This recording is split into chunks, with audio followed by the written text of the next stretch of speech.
Welcome to Compliance at ATSU, presented by the Office of Vice President and General Counsel. Let's start by asking, what do we mean by compliance? ATSU must comply with federal and state laws and regulations, including sub-regulatory guidance such as the Campus Safety Handbook or Dear Colleague letters from the Department of Education. And ATSU's own policies and procedures, also known as general orders. ATSU is committed to meeting these challenges. ATSU has a focused university-wide compliance program through the Office of Vice President and General Counsel, which is continually advancing a culture of compliance. So why is a compliance program important, and why is it needed? Let's add some context. Higher education is a highly regulated industry. The Task Force on Federal Regulation of Higher Education, authorized by the U.S. Senate, recognized the challenges of compliance in higher education. In its 2015 report, the task force said, higher education is subject to a massive amount of requirements stemming from virtually every federal agency and totaling thousands of pages. The report confirms compliance is the world ATSU lives in, and it takes everyone working together to meet the challenge. The Higher Education Compliance Alliance has identified over 30 compliance areas which affect higher education.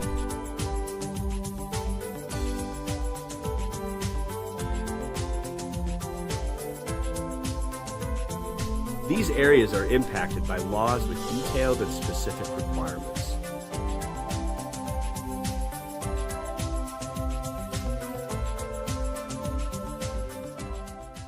Regulatory agencies monitor compliance and have authority to impose fines and penalties.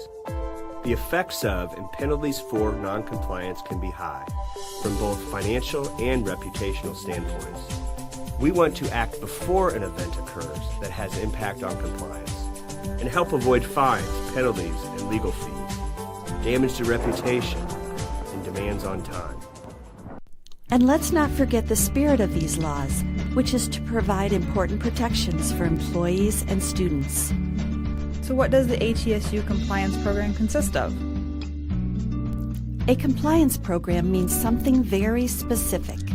The ATSU compliance program contains these recognized elements, which include implementing compliant policies, procedures, and standards of conduct, designating a compliance officer and compliance committee, conducting effective training and education, developing effective lines of communication, monitoring internal practices and managing external audits, promoting compliant practices and enforcing when necessary, and finally, responding promptly to detected offenses and managing corrective actions. So how does the ATSU compliance program keep track of all these laws and the requirements?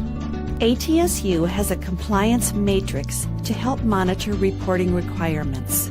It has links to the applicable laws, a description of what needs to be done, and the reporting deadline. The matrix is also used to monitor status.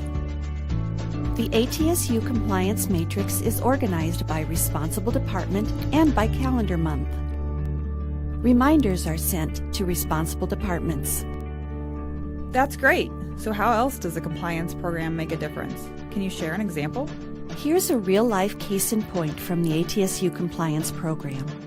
The ATSU compliance program utilizes national professional organizations to keep up with best practices and emerging compliance issues.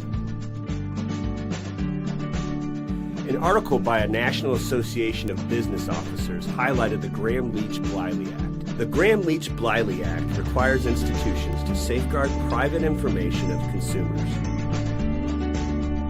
We decided to take a fresh look at our financial information safeguards policy.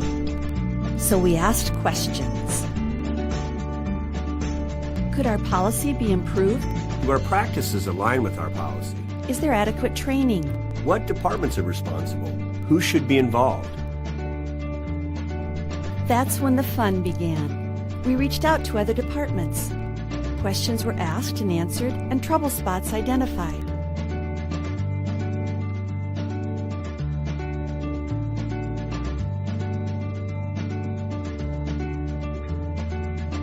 The review overlapped with the work of the Information Security Council, and later, the General Order Review Committee. The result? Compliance improvement. We are working to create a culture of compliance across the entire university. Stay tuned for more on compliance at ATSU.